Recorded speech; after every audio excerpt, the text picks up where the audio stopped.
allow me to retort. What's going on, TTC? This is a new Rob retort, and this one goes out to my my boy QBWILLIEB. QBWILLIEB. Can you say QBWILLIEB, Maya? Can you say QBWILLIEB? All right, so QBWILLIEB made his little video here about the NFC West. Decent video. You make some valid points about the division, but QBWILLIEB, your rundown on the Seattle Seahawks is fundamentally flawed. Leave it to a 49er fan to say some crazy, outlandish things about their the rival team. I guess the best way to put it is that most of the data, most of the information you said was just incorrect. Just incorrect. Like QBWILLIEB wants to check me on my on my video that when I said that Kaepernick was overpaid. And I still feel that he was overpaid. Now I understand now, or even understood then that the contract that they gave Kaepernick was incentive based, in a lot of ways. So even his guaranteed money isn't really all guaranteed. But even still, just the bottom line that the number was so his potential monetary gain, that number was so high, it just doesn't fit. Not for me. Not for me. I'm not even telling Colin Kaepernick he's potentially can make that much money if he's my quarterback. Look, Colin Kaepernick is a dynamic player. I said that before. He's dynamic, but he's not a good quarterback. Well, he's not a great quarterback.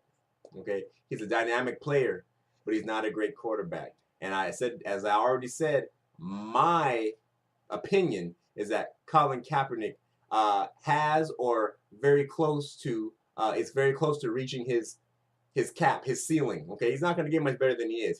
He is who we thought he was. Okay, he is who we thought he was, and that's exactly who he is. Colin Kaepernick. He can throw the ball real hard and fast, and he can run like a gazelle. But that's it. He's not a touch passer. He doesn't have that it thing that quarterbacks need to have. And you guys are gonna find that out. I bet you that Colin Kaepernick doesn't even make it to the end of this contract. That's my bet. That's my guess. I bet you that Colin Kaepernick does not even make it to the end of this contract, regardless of whether he gets all the incentives or not. I bet you he doesn't even get to the end of the contract. I bet you that. Whether he's hurt or whether they end up going another direction within the next, 6 years, 7 years, like that. I didn't make a video on it. Me and QBWILLIEB have a bet because he wants to talk about Richard Sherman, being this, and whether Richard Sherman is the best corner in the league or if he's not. Obviously, I say he is, but I gave him a bet which he accepted.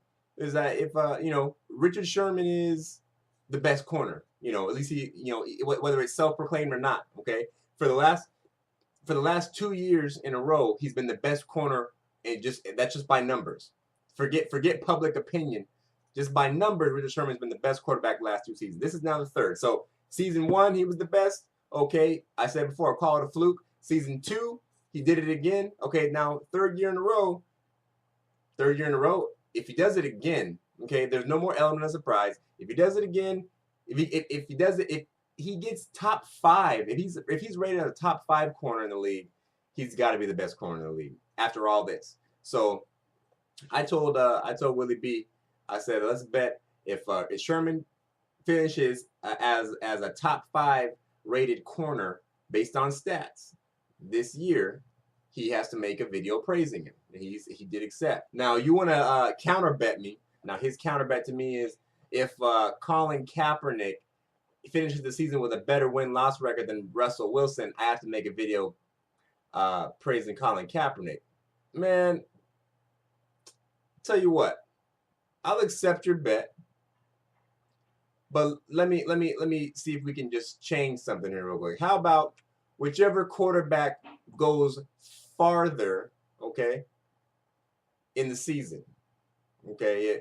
If neither team makes the playoffs, okay, then the better win-loss record, wins the bet. Whichever quarterback goes further. And if they don't both make the playoffs, then win-loss record.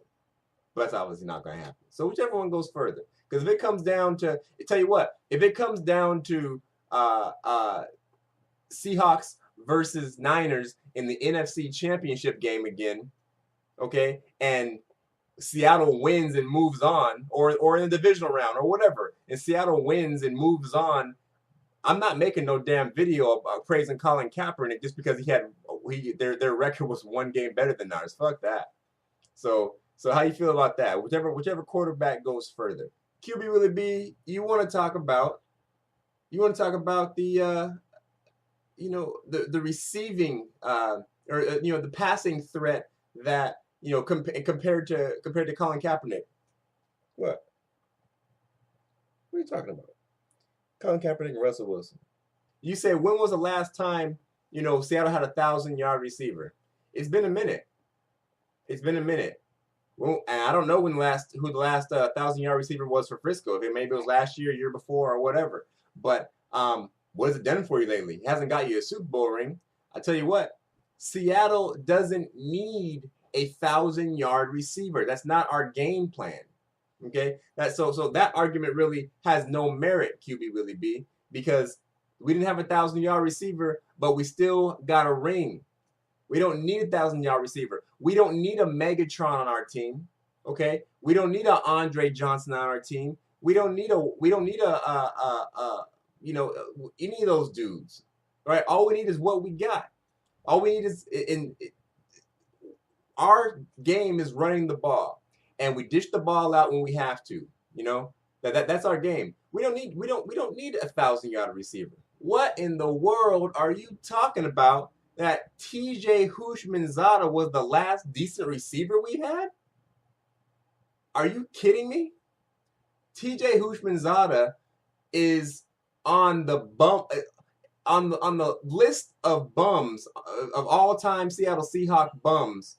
TJ Houshmandzadeh is up on that list. I'm not sure what number he is, but on that list is Brian Bosworth, Rick Meyer, and certainly TJ Houshmandzadeh.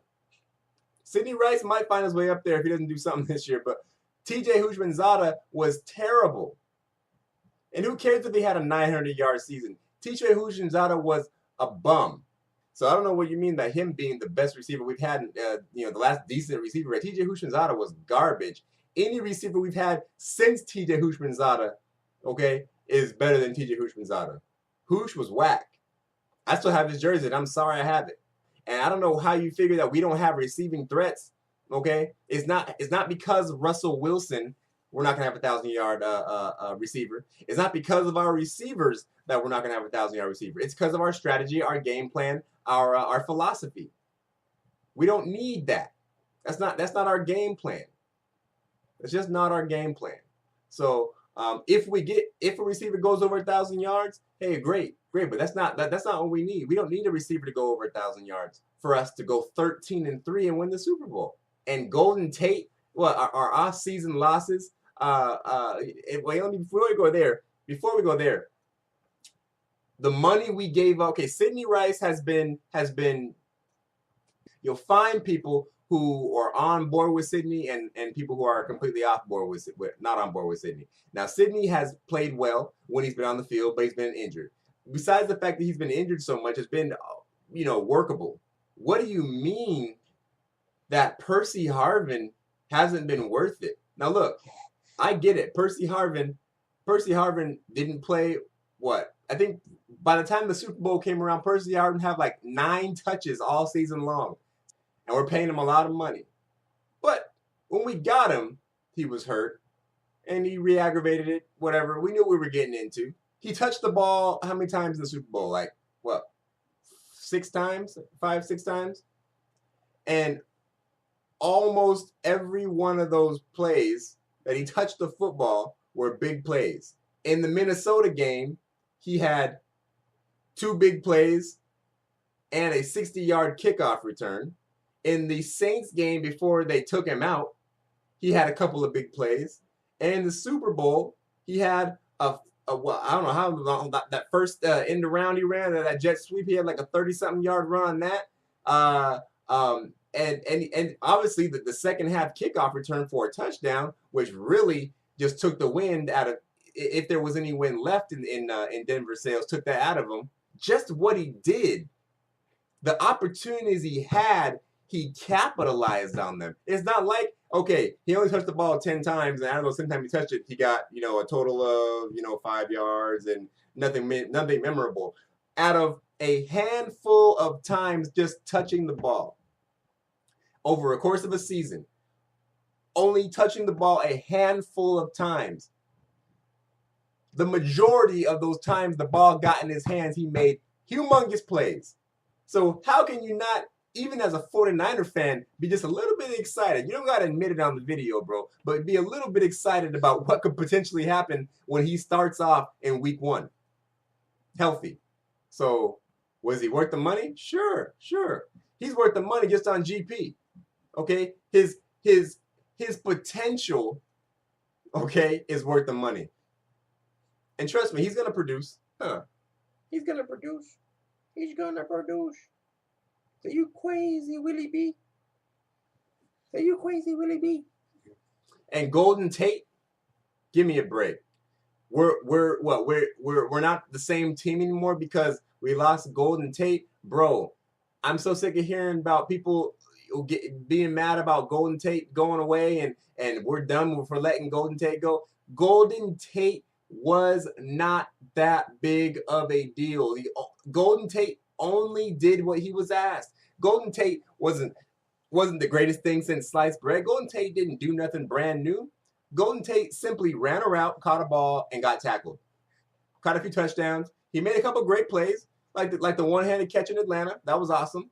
He was good returning. Now, look, there's no way you're going to tell me that Doug Baldwin isn't every bit as capable as Golden Tate. Because Doug Baldwin was way more clutch than Golden Tate. Way more clutch than Golden Tate. Tate is not anybody we can't live without. And as far as Tate returning kicks, you can't tell me we don't have an upgrade in the return game going from Golden Tate to Percy Harvin. That's already been shown. So there's nothing for us to worry about. Our losses on the defensive line are nothing for. We're deep, bro. We're deep on the defensive line. We're deep at corner. We're so deep. You talk about you guys' depth you have on offense. Seattle's strong point is deep. Our strongest asset, okay, the strongest aspect of our game is deep, okay. So we're not worried at all, man. We're not worried at all. And I can't believe you said T.J. Houshmandzadeh was the best receiver we had in a while. That's the most ridiculous thing I ever heard, Willie B. I can't believe you said that, and neither can my daughter. My daughter can't believe you said that either. She can't even look at you. She don't even want to look at you because you said that crap. He's mad. T.J. Houshmandzadeh. Can you believe you said that? That's all I got. Just had to go ahead and get back at Willie B because he's talking some crazy stuff. I guess we'll see what really happens, when the football season gets here. Come back with some new information when I check back with you guys. Until then,